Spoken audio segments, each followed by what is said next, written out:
भगवान श्री रामचंद्र जी कृपा करके भरत जी आदि के मध्य में संत और असंतों के लक्षण का वर्णन किया। प्रभु कह रहे हैं, नर शरीर धरी जे पर पीरा, करही ते साही महाभव भीरा। करही मोह बस नर अघनाना, स्वार्थ रत परलोक नशाना। भगवान श्री राम जी कह रहे, मनुष्य का शरीर धारण करके जो लोग दूसरे जीवों को दुख पहुंचाते हैं, कह रहे हैं जय और पराजय में समान भाव रखना ही वो समता रूपी महान धर्म है जो तुम्हें बचा लेगा। बड़े से बड़ा शुभ कर्म भी फांसी ही है। चाहे सोने की जंजीर से फांसी लगाओ और चाहे रस्सी से फांसी लगाओ, मरोगे तो है ही। ऐसे शुभ कर्म भी फांसी ही है। लोक लोकांतर में भटकना होता है, विश्राम नहीं होता। और अशुभ कर्म तो है ही, कहना क्या है उसको। हर शरीरधारी से ये दो प्रकार की क्रियाएं होती ही हैं। कहीं ना कहीं शुभ कर्म होता है, कहीं ना कहीं अशुभ कर्म। कोई ऐसा नहीं है जो इन दोनों कर्मों से युक्त ना हो। बड़े बड़े ज्ञानी जनों के शरीर के द्वारा भी ये दो क्रियाएं हो जाती हैं, पर वो अपने को अलग कर चुके हैं। वो अपने स्वरूप में स्थित हैं, कर्ता भाव रहित हैं, इसलिए ना शुभ उनका स्पर्श करता है ना अशुभ स्पर्श करता है। वो जान के कोई क्रिया नहीं कर रहे, संकल्प करके क्रिया नहीं कर रहे, स्वाभाविक हो रही। अब उसमें कुछ भी ऐसी घटना घट जाती है तो उसके वो करता नहीं है। इसलिए कहा गया कि जो आत्मज्ञानी महापुरुष है, अगर उसके द्वारा बड़े से बड़ा शुभ कर्म हो जाए तो कोई उसका पुण्य फल नहीं होता, और बड़े से बड़ा कोई पाप कर्म बन जाए तो उसका कोई अपराध नहीं होता, क्योंकि कर्ता भाव से रहित है। ये सबकी समझ में नहीं आएगा, ये आगे की बातें हैं जहां अहंकार समर्पित हो जाता है। कैसे नहीं उसको अपराध लगेगा, उसके शरीर के द्वारा हो रहा है। तो जैसे हमारे इस प्रदेश में जितने भी प्राणी वास करते हैं, फिर देश में, फिर हमारे विश्व में, तो हम एक प्रदेश से लेते हैं, कितना अशुभ कर्म होता है और कितना शुभ कर्म होता है। क्या आपको दोनों का दंड मिलता है या पुरस्कार मिलता है? या आपको हर्ष होता है या शोक होता है? या सुख होता है या दुख होता है? नहीं होता। क्यों नहीं होता? क्योंकि हमारा संबंध नहीं। हो तो रहा है, शुभ अशुभ कर्म हो रहा है प्रदेश में, देश में, क्योंकि कोई भी शरीरधारी कर्म किए बिना रह नहीं सकता। और जो शास्त्र सम्मत कर्म करते हैं वो भगवत मार्ग के पथिक होते हैं। वो साधारण उनकी गणना नहीं आती शुभ अशुभ में, वो तो भगवत धर्म का पालन करने वाले होते हैं। वो तो महात्मा होते हैं, भक्त जन होते हैं, प्रेमी जन होते हैं। वो त्रिगुणातीत अवस्था की तरफ उनकी गति होती है। पर साधारण प्राणी प्रायः क्रिया किए बिना रह नहीं सकता। क्रिया होती है, और क्रिया जब अहम से होती है तो कहीं ना कहीं लाभ बुद्धि, सुख बुद्धि होती है। इसके कारण वो ये समझ नहीं पाता है कि धर्म है कि अधर्म है, और बढ़ता चला जाता है। कहीं खूब पापाचरण होते हैं, कभी कोई संयोग बन गया तो पुण्याचरण भी होते हैं। लेकिन आपको क्या फर्क पड़ता है? पूरे विश्व में दोनों प्रकार के कर्म हो रहे हैं, आपको क्या फर्क पड़ता है? कुछ नहीं। क्यों? क्योंकि उसका हमारा कोई संबंध ही नहीं है। समझ लीजिए। तो ऐसे ही विश्व का एक ये नमूना है, स्थूल शरीर, सूक्ष्म शरीर और कारण शरीर। जो भगवत तत्व के ज्ञाता महापुरुष जन होते हैं, बिल्कुल जैसे तुम्हारा प्रदेश के शुभ अशुभ कर्म से कोई संबंध ना होने के कारण न हर्ष है, न शोक है, न दंड है, न पुरस्कार है, ऐसे ही इस शरीर के द्वारा हुए शुभ अशुभ कर्म उसे बांध नहीं सकते। जिसने अपने स्वरूप को अलग करके इनसे संबंध त्याग कर दिया। हमें हर्ष शोक दूसरे की क्रियाओं से इसलिए नहीं होता कि हमारा संबंध नहीं।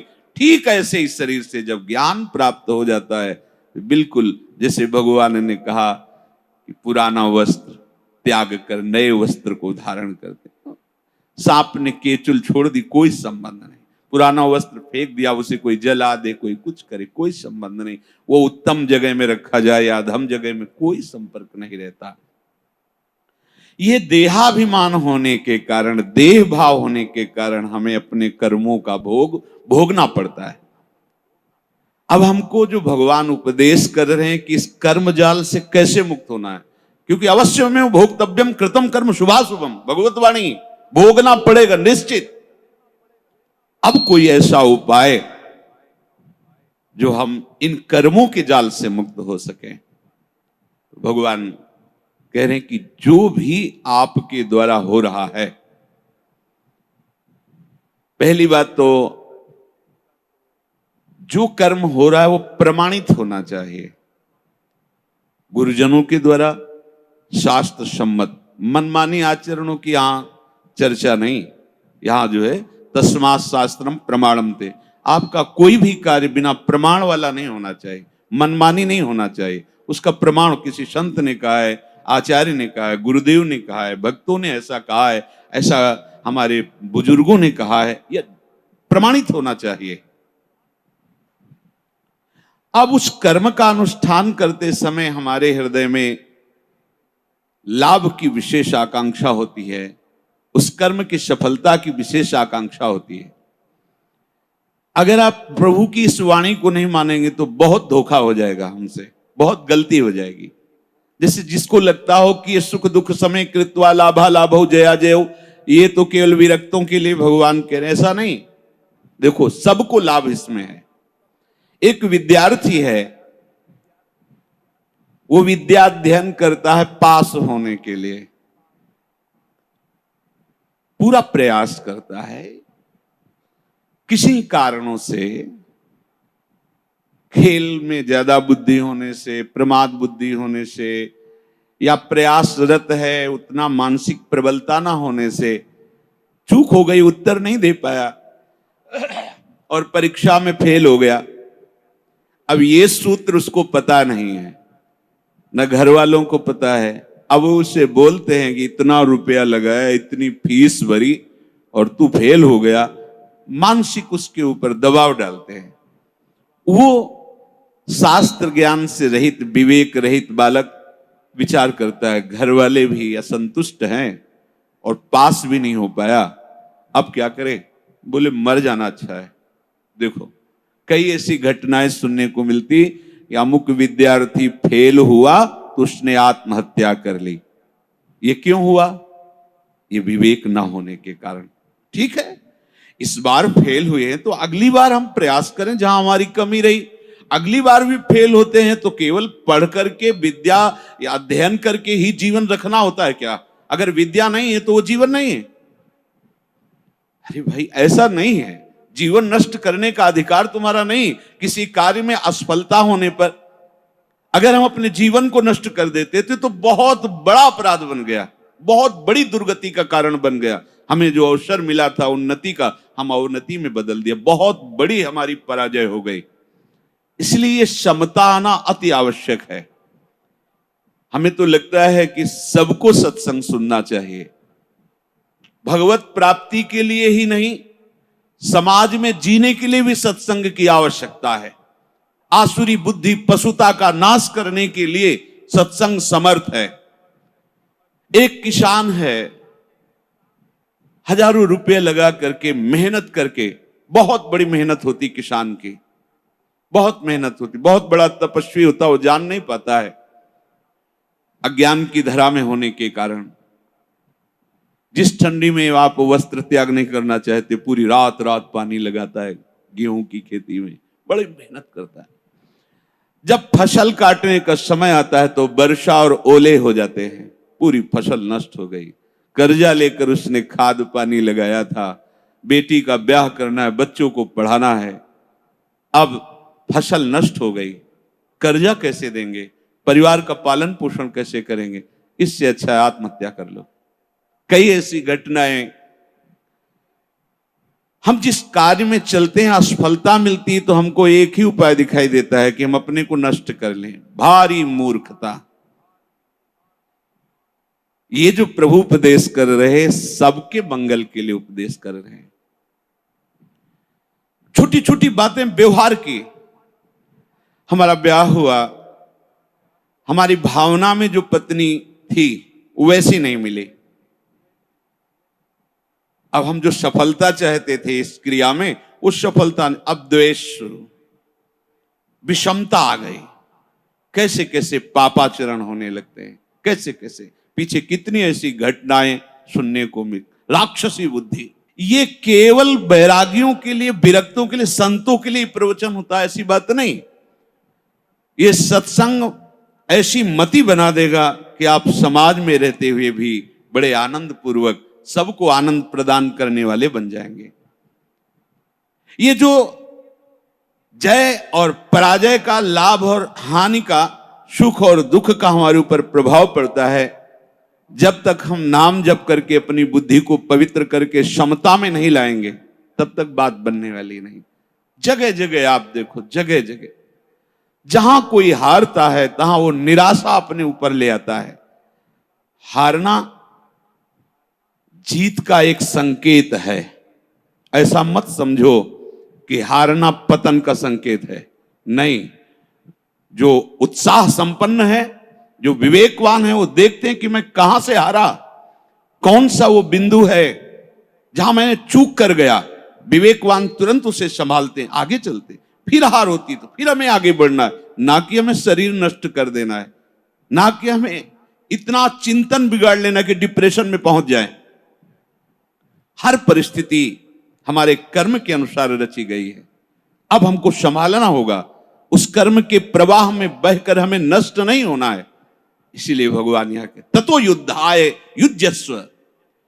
तुम अपने कर्तव्य कर्म करने के लिए कमर कस के खड़े हो, उत्साह संपन्न बनो, तुम्हें बिल्कुल पाप नहीं लगेगा। नैवम पापम अवाप्स्यसि। बस तुम एक काम कर लो, जय पराजय में समान भाव लाओ।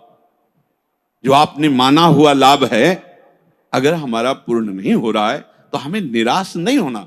इस बार हमारा व्यापार सफल नहीं हुआ, इस बार अध्ययन हमारा ठीक नहीं हुआ, इस बार कृषि में हमें कमजोरी, अन्न की प्राप्ति नहीं हो पाई, हमारी खेती कमजोर हो गई। कुछ भी, कहीं भी, कैसे भी निराश नहीं होना।